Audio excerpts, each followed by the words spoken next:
rowdy today. We're celebrating Halloween. A couple days early here at First Unitarian Universalist Church of Nashville.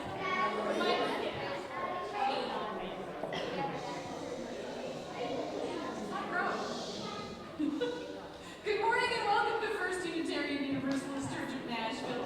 My name is J.T. Brown and I am very pleased to be your Director of Music Ministries. I'd like to invite you to join in singing this morning with number 96 in the gray hymnal and number 96. Please rise in body or in spirit or prepare for singing and join us.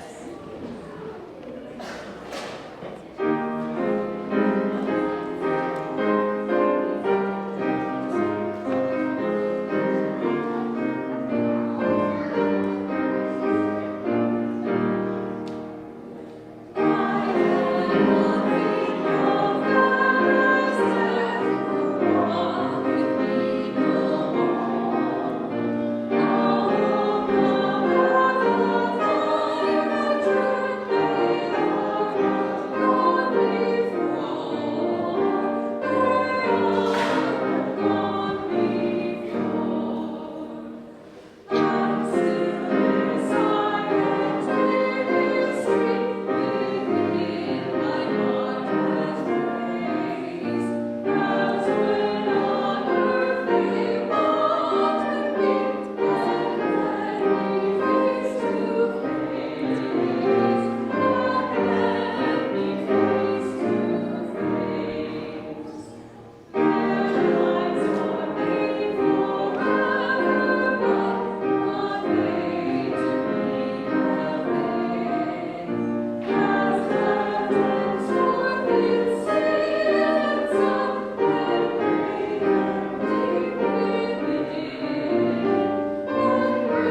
right, second and third graders, come and join me.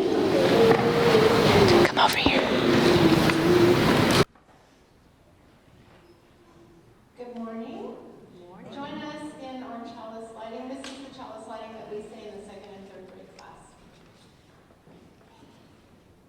Come into the circle of love and friendship.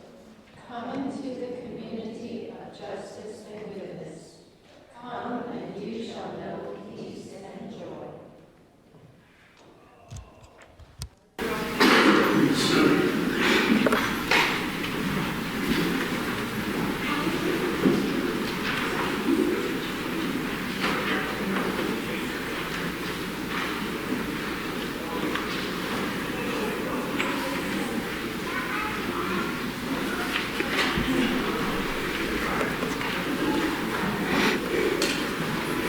And as our second and third graders light our chalice, I'd like you also to think of it as a light and memory for Jean Nagus, a member of this congregation who died a week ago Friday, just a few days after her 95th birthday.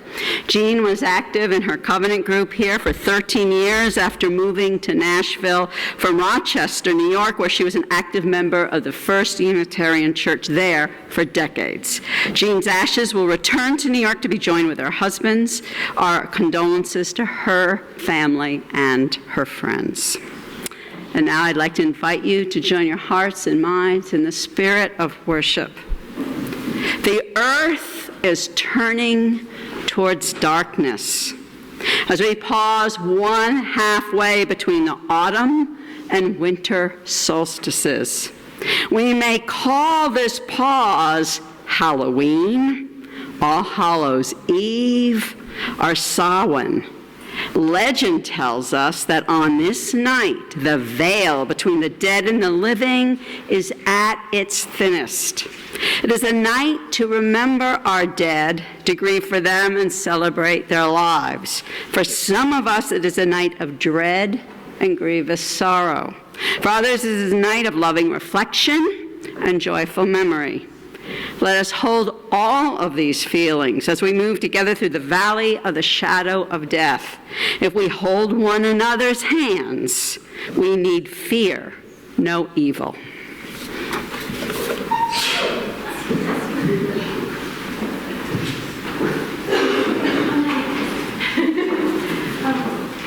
Sorry, yes, you're right. Yeah, I'm wrong. So the children's choir is very excited to sing this piece for you guys.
Good morning.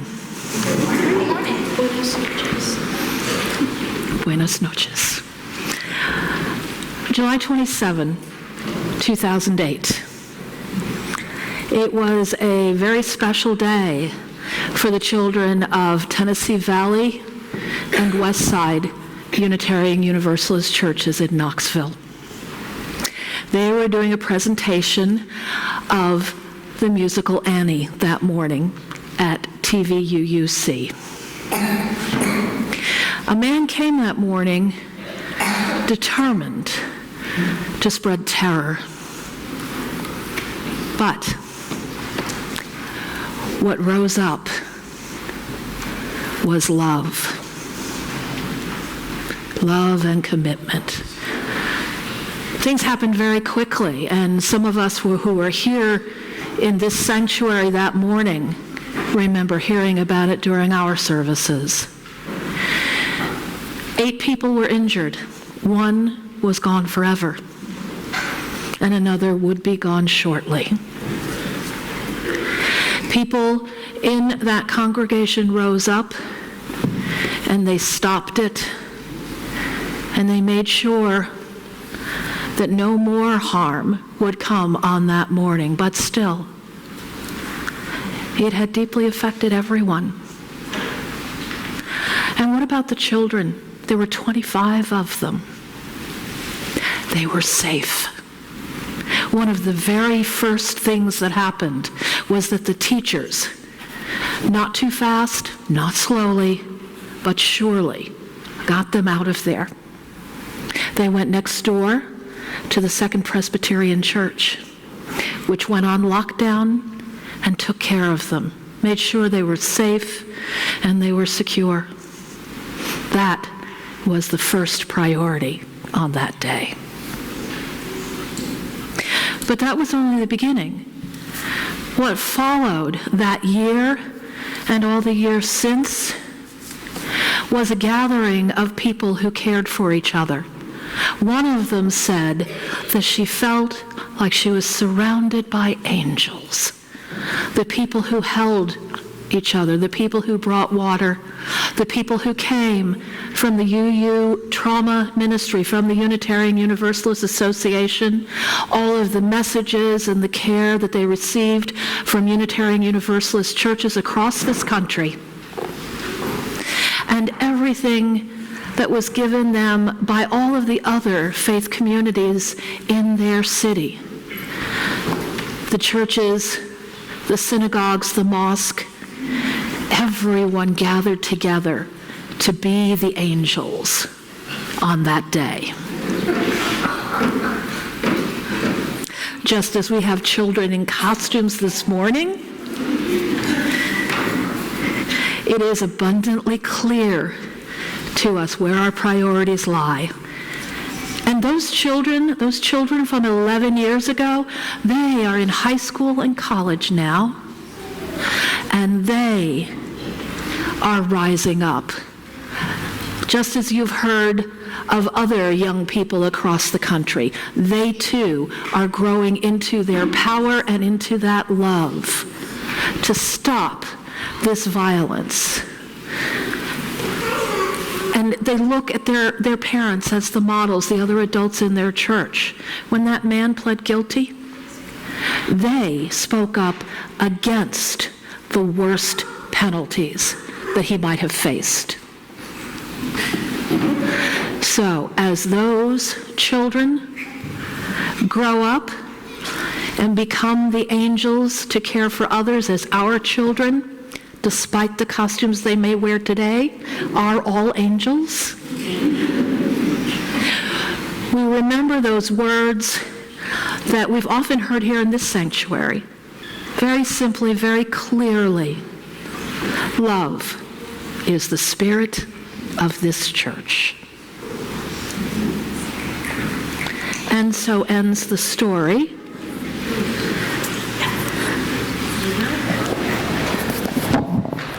Okay, now we are going to sing the children out with the children's blessing in the back of the gray hymnal. But kids, don't forget you're going to do an extra lap around the sanctuary to show off your costumes. All right.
Good morning.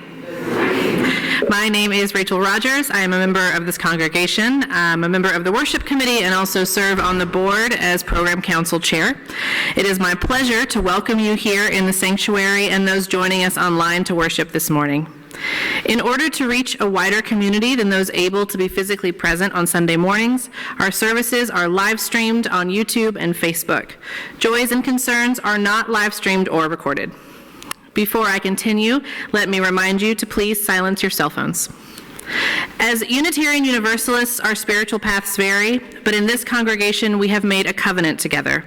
We affirm our interdependence, celebrate our differences, and work for justice. We deepen our relationships as we create a compassionate, welcoming community, nurture spiritual growth, and act on our values in the broader world. I want to extend a special welcome to visitors worshiping with us this morning. We ask that you wear the paper name tags because it helps us recognize you as someone we'd like to meet. If you are seeking a spiritual home, we hope that you may find it here. Whether you are new to Unitarian Universalism or visiting from another UU congregation, we invite you to stop by the welcome table after the service to have questions answered. People become members of this congregation by signing the membership book and supporting the church with their time and finances. If you are considering joining the church, please talk to our minister, Gail Roddy. Following the service, we hope everyone will enjoy coffee and fellowship in the social area, where you will also find information about current opportunities for engagement and reflection. There are many announcements in the weekly bulletin, which I hope you will take home and read, and I have been asked to highlight a couple more. Come to our annual auction fundraiser this next weekend, Saturday, November 2nd, to enjoy friendly faces and conversation, delicious food prepared by First UU Nashville chefs, and a variety of beverages, including wine and non-alcoholic beverages. Bid on dinners, events, outings, goods, entertainment, services, homestays, and more, and play Lucky Duck. Last year's auction raised over $25,000. The auction is a wonderful way to help support the financial health of the church. The Children's Religious Education Committee is hosting their annual Halloween party this morning at 10:45 a.m. in the Morgan House. Join us for some Halloween fun and music. And the 20s and 30s group is meeting today for pizza at 12:30 in Classroom A.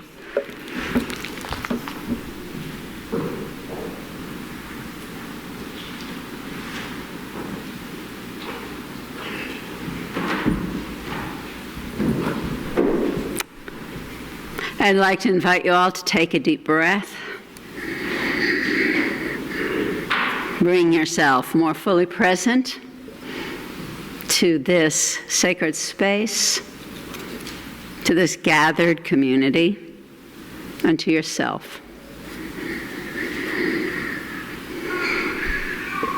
And as you become more fully present to yourself, you may become more aware of those moments from the last days or hours that you bring here with you,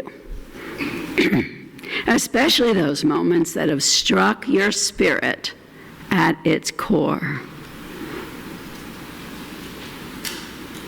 And if any of you have such a profound joy, sorrow, or concern that you'd like to share with this gathered community, you're invited to do so. Our chaplain, Kathy Chang, has some stones that you may place in this bowl of water that symbolizes our gathered community. And if you would like Kathy or me to read of that joy or concern, please write it out on the yellow slips of paper as legibly as possible, please, and hand it to me when you move your stone. Thank you.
I'd like to invite you all to hold these joys, these concerns and sorrows, as well as all those that lay unspoken in your lips and hearts, in the spirit of prayer.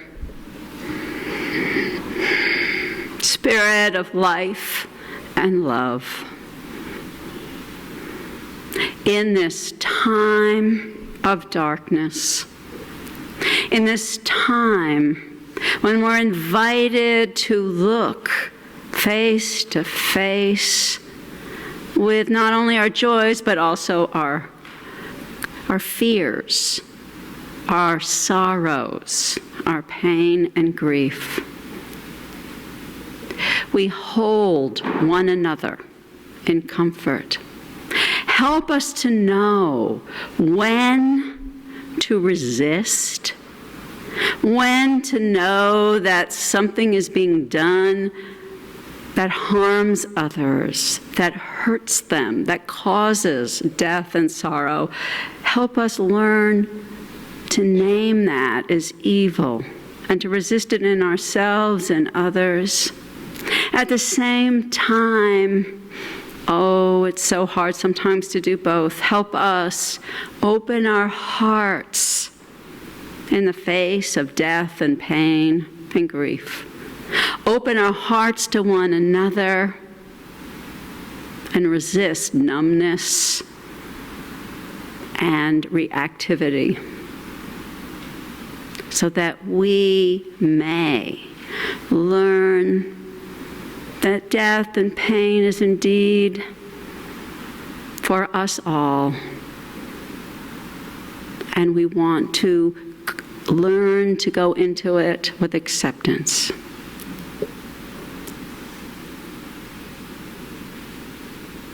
May it be so. Blessed be, and amen.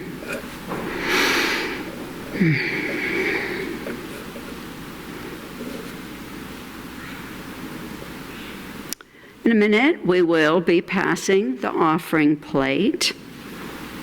As you know, we share one half of the loose cash with people doing mission beyond our walls, reaching out. This month, this is the last week we're giving to them, so if you haven't given yet, please do. Music City Sisters are perpetual indulgence that know how to face difficult things with great joie de vivre. And if you would like to give electronically, there is directions in your order of service, or if you're online, please go to firstunash.org/ways to give. I want to thank you so very much for your ongoing generosity.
So instead of reading a part of Dying of Whiteness by Jonathan M. Metzl, I'm going to read something else, but I highly recommend it.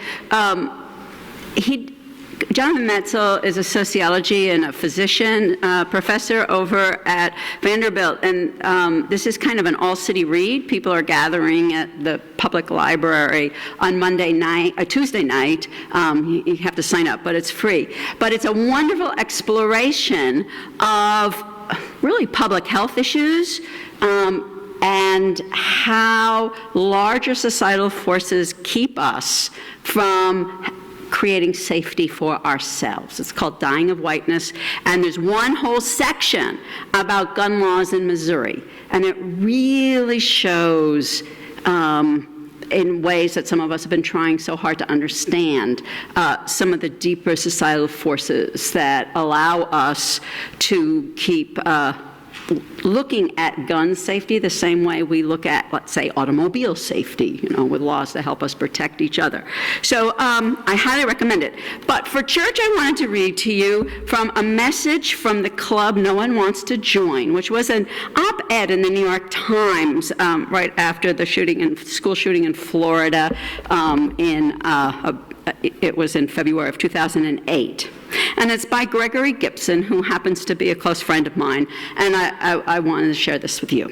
My sister Wendy died by suicide with a gun, and my son Galen was killed in a school shooting. Lately, I've been working with fellow survivors to pass sensible gun laws, volunteering for Michael Bloomberg's Everytown for gun safety. We survivors have had children, spouses, and relatives shot and killed by strangers, partners, or by their own hand. We are a club that no one wants to join, but they do. 1 million members a year, 35,000 gun deaths a year, 100,000 wounds, and the hundreds of thousands of family members, friends, neighbors, and loved ones whose lives have been turned upside down by a gun. On Thursday, we went to the State House. Demonstrations of one kind or another are frequent, but this one was about a gun bill. Images of the school shooting on Wednesday in Florida, in which 17 people were killed, still burned on everyone's mind, and the local media was out in force. The reporters saw our survivors' T-shirts and asked if we'd mind saying a few words. We were happy to do so. That's why we were there. They asked us, how does it feel? Now, he's thinking here. He's not answering out loud. He says, it feels terrible, is one answer, because I understand from my own experience that when you suffer a loss like this, it feels like this. Not only has my loved one died, but I have died as well. My former life, the life that I would have lived with that now dead loved one, exists no more.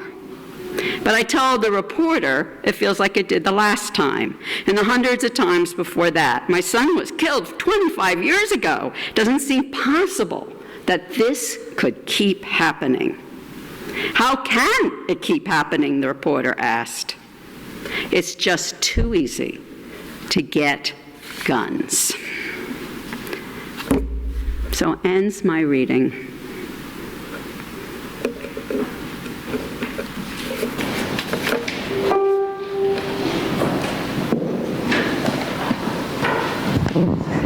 I'd like to teach the chant that is in your order of service. You can learn it by listening, or if you are a reader of notes and letters, you're welcome to open up your order of service. Listen, listen, listen to my heart's song. Listen, listen, listen to my heart's song. Listen again. Listen, listen, listen to my heart's song. Listen, listen, listen to my heart's song. One more time. Listen,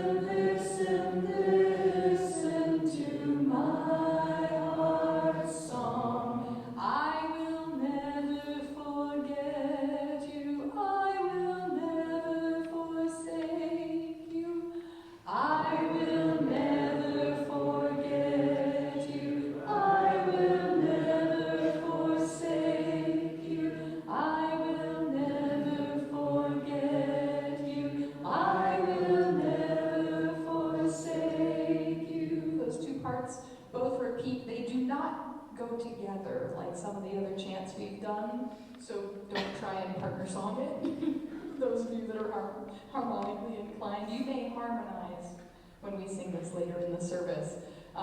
Let's sing it through a couple of times. So twice on the listen, listen, and twice on the I will never forget you. Listen, listen, listen to my heart's song. Listen, listen, listen to my heart's song. I will never forget you. I will never forsake you. I will never forget you. I will never forsake you. Listen, listen, listen to my heart's song. Listen, listen, listen to my heart's song.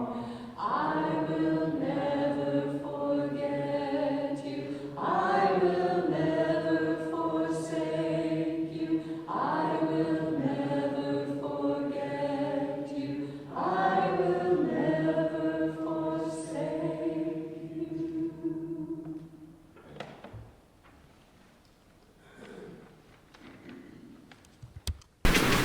Thank you to Jay for introducing that chant to us. Today's meditation is going to come in two parts. So I'm going to read a part of it first, and then you'll notice in your order of service, you have a yellow Post-it note. You're invited at a part of the meditation to write the name or a place where gun violence took place that you hold still to yourself. If you do not have one, we have some on the altar up here. Some of them are from Orlando. Some of them are from the 20 or so mass shootings that have taken place so far in 2019, and others are names of transgender people who have been killed this year so far by gun violence. So now listen to the meditation. Today's meditation comes from the Reverend Keith Kahn, who is the Director of the Office of Transitional Affairs for the UA. Today and forever, I grieve the loss of life. I grieve for the people who have died by gun violence. I grieve for their families, for their friends and co-workers. I grieve for those who feel both lucky and guilty that they survived while others died. We witness one tragedy after another. I grieve for all of those directly and indirectly affected by gun violence. I grieve for those who are reminded of their loss, the parents and the families of Newtown, Connecticut, and Columbine, Colorado, the church members and congregations of Charlotte, South Carolina, and Knoxville, Tennessee, all of those who have lost someone they know in a mass shooting, and all of those whose emotions rise every time another one happens. I grieve for the police officers and safety officials who are trained to respond to mass shootings, who will never forget walking into those scenes. I grieve for the workers who must look to remove the bodies and who have to try to keep the wounded alive, who must tell the family members when someone they love has been lost, killed, or have gone missing. I grieve for the first responders, for they will never forget. I grieve for the reporters trying to make sense of it all while having to witness to everyone else. I grieve for the parents who must explain such tragedy to their children. I grieve for the parents who have wondered if they should have done more, if they should have seen the hatred and anger and talked to their children. I grieve for the schools who do not have the resources or the funds to educate or manage their children in such a way that is able to keep some from slipping through the cracks. I grieve for those who believe that there are sides to be drawn. There are no sides. We are all here together and it is our humanity that must connect us. I grieve for the planet that forgets that lending its tenet to every major religion is what keeps us united and is what keeps us together. I grieve for those who assume that the bad people are the ones who are to be blamed. I grieve for those who feel their lives, such as Muslims, whose very lives are at risk. I grieve for those who feel that mental health is not the problem, and for the responsible gun owners who are doing everything right, or in a similar way.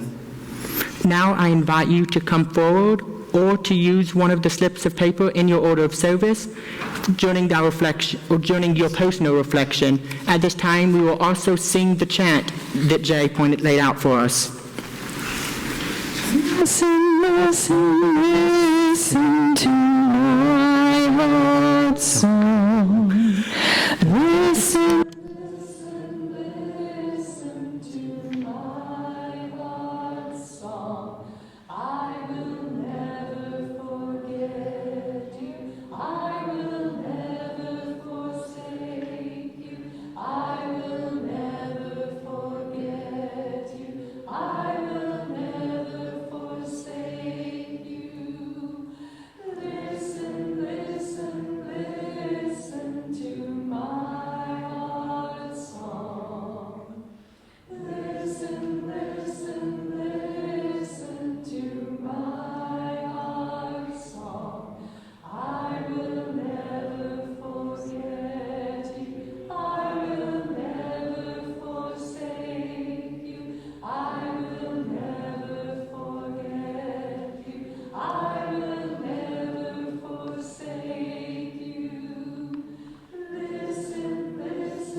Valley of the shadow of death, I will fear no evil.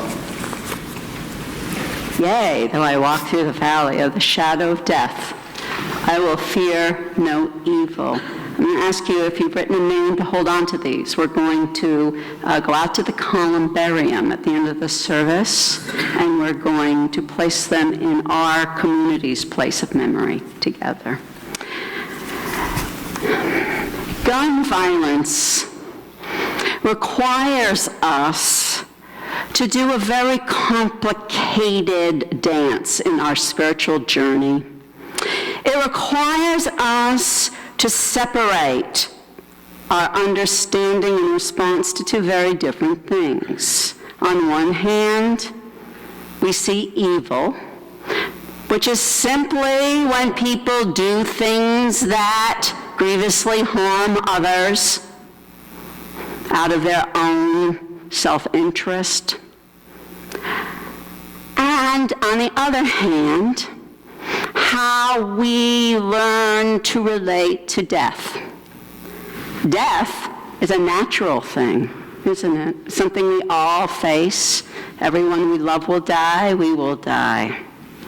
And so we have very different spiritual responses and journeys as we face both things. And yet with gun violence, they get all mixed up sometimes, often, don't they?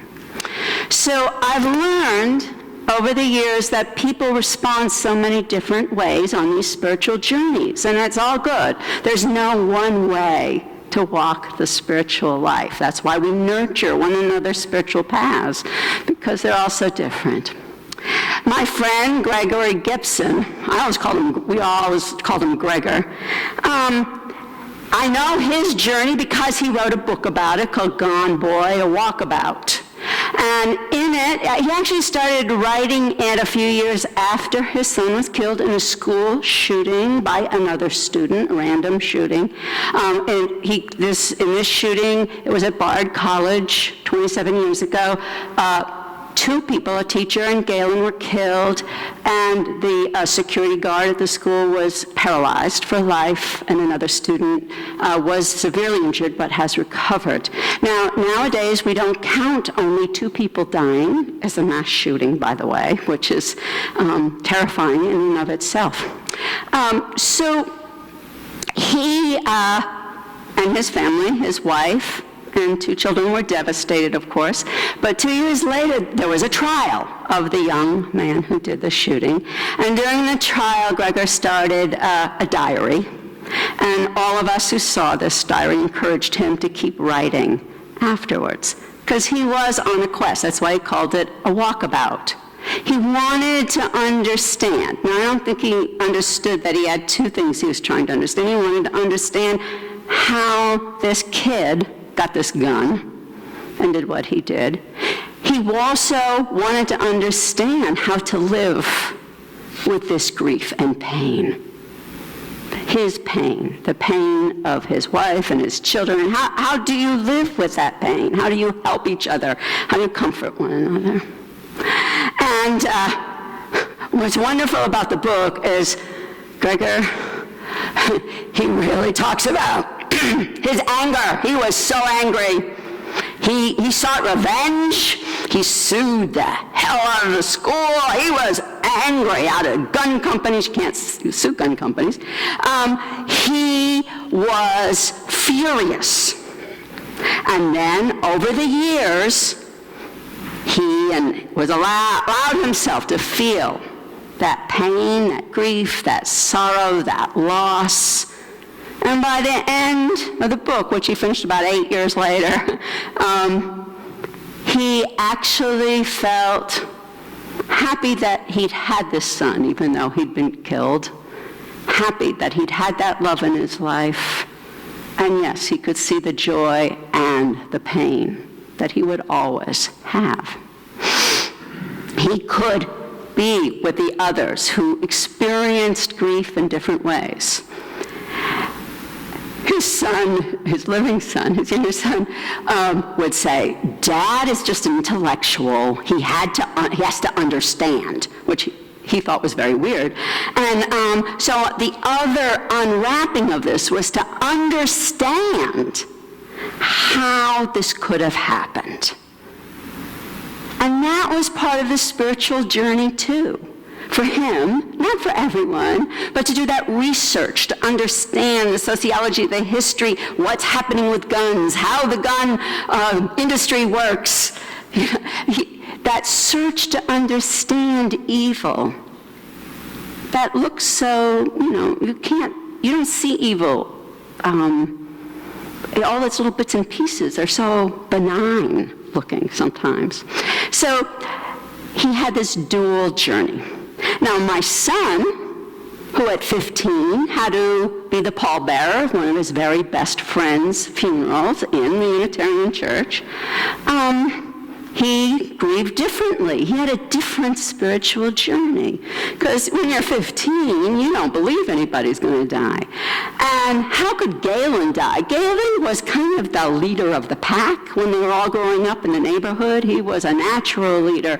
Quite honestly, he was a pain in the neck because my kid would do anything Galen told him to do. And all that had not stopped yet. He was heartbroken.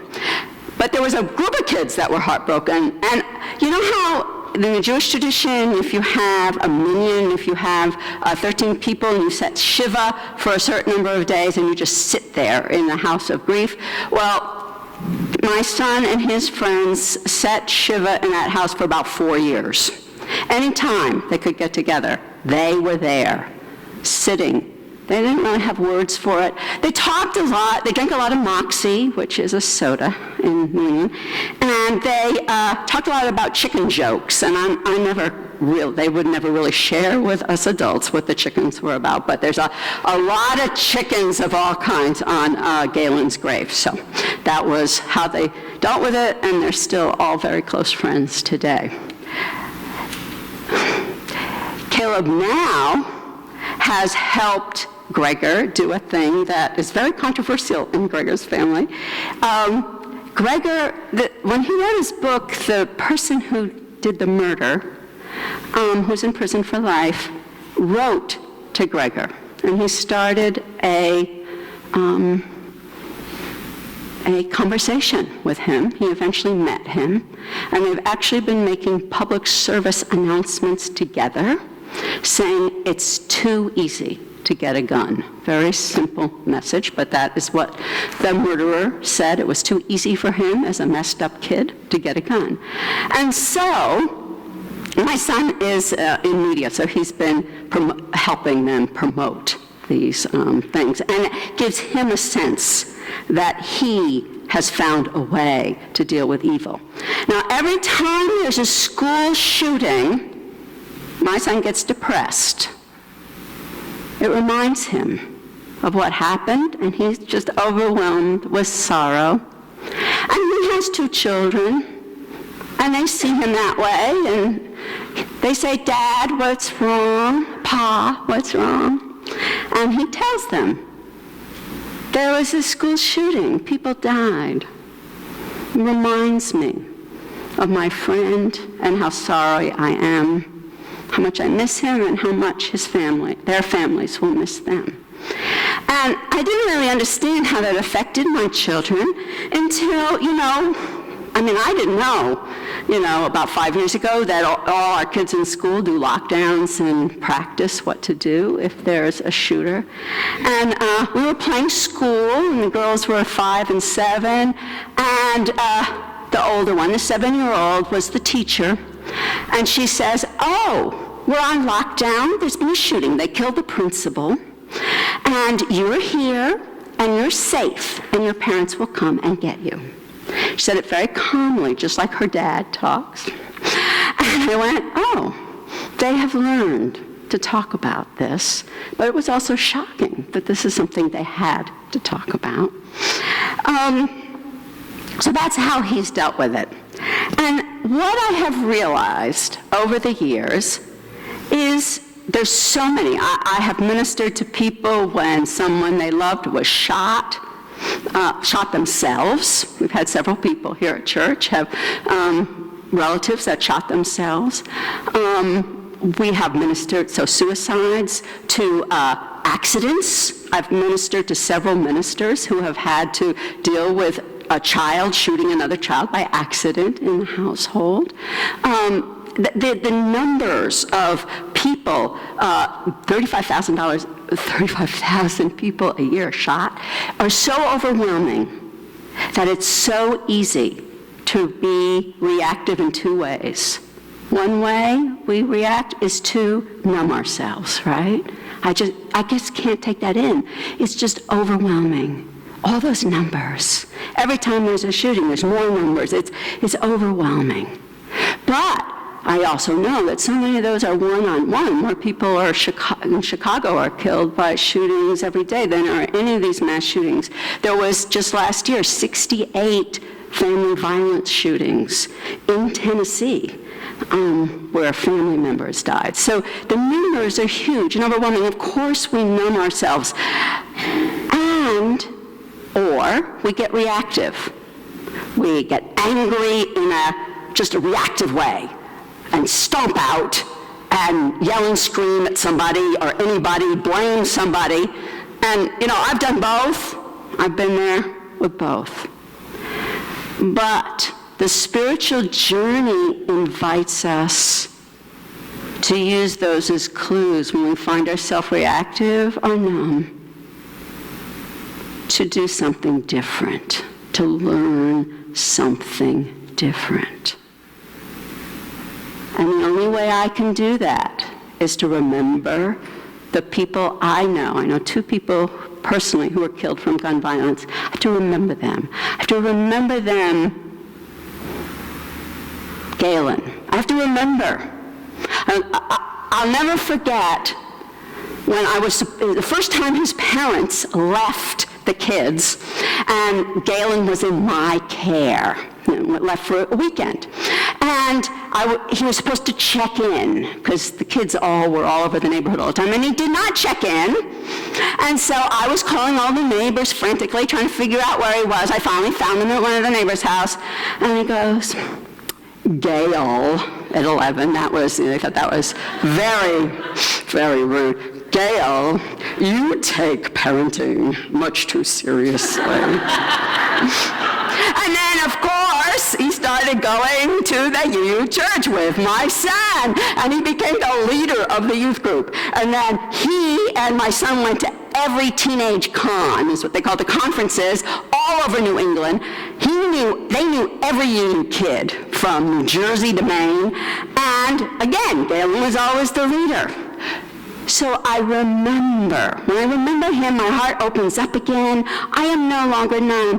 Yes, I'm grieving, I'm in sorrow, but that's a whole lot better than numbness. And I'm not yelling and screaming about, those awful gun people. Yes, I'm trying to learn how to resist and what causes that, and learn to face evil and to stand up to it. That's different than being reactive. That's part of the spiritual journey. So I invite us all today, as we remember people, not numbers, as we remember people, not numbers, that this is part of our spiritual journey. We're going to sing a closing hymn, but then we're going to go out to the columbarium, and I invite you to bring a name. We'll place it in one of our places where we place our community's dead, in memory, because these people are part of us, part of our community, and they help us, by our memory, learn to love. They help us, by their memory, learn to die. They help us, by our memory, to learn to resist evil. May it be so.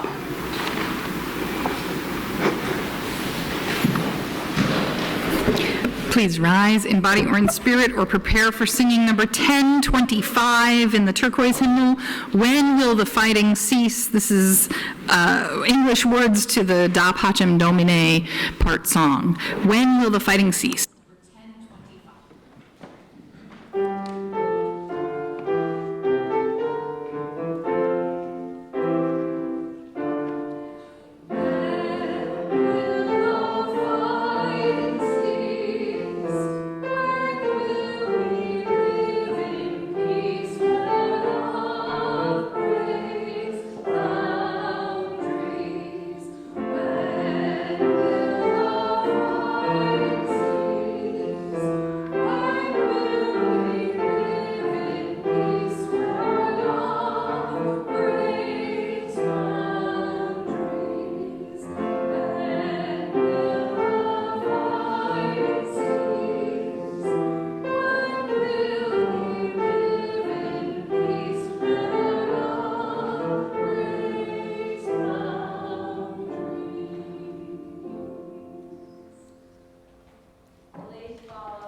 we come to lay to rest the names of these individuals to this place of memory, always sitting on this church's lively community of love, justice, and hope.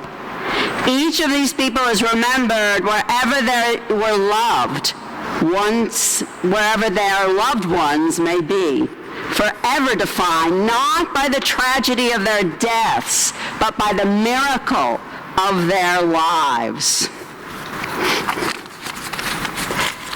We're going to read this sacrament by Heather Janules.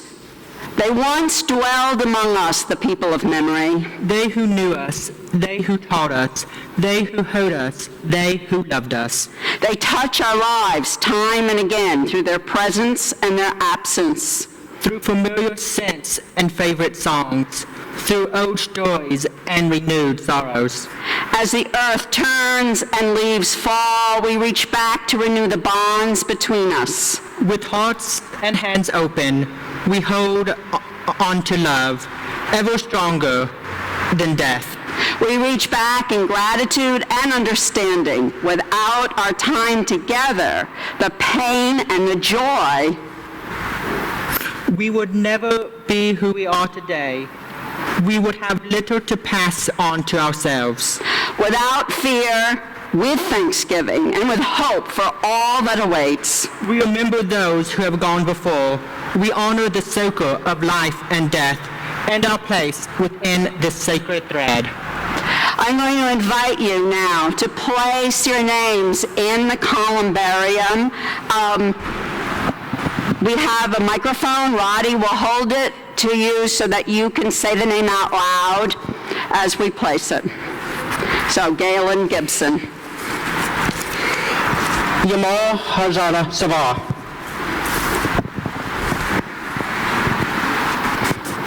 Sandy Hook Elementary.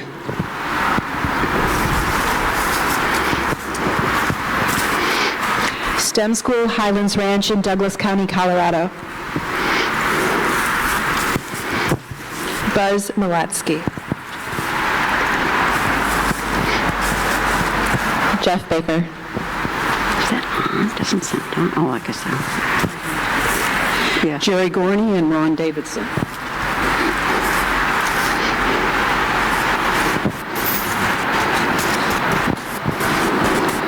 Dan Blair.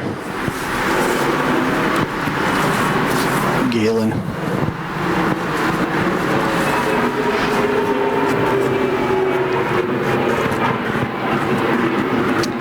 Manny, Mikey, Allen, and Mary Anita. Oh, my dad. John Bowles. Brett Gurley. Carl Randall. Yeah, where's it going to be? Sorry. Columbine. The children and adults of Sandy Hook Elementary. Sandy Hook Elementary.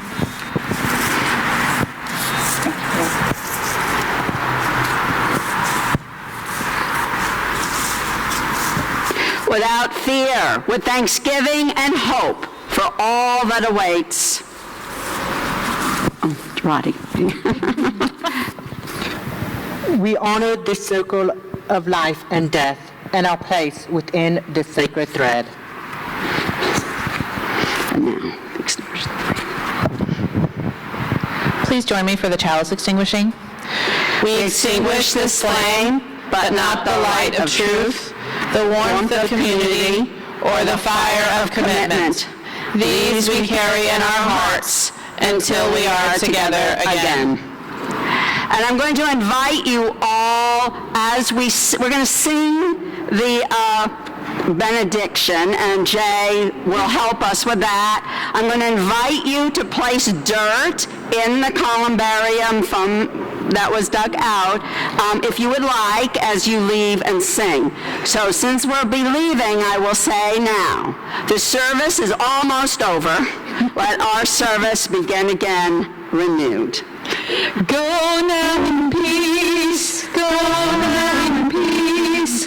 May the love of God surround you everywhere, everywhere.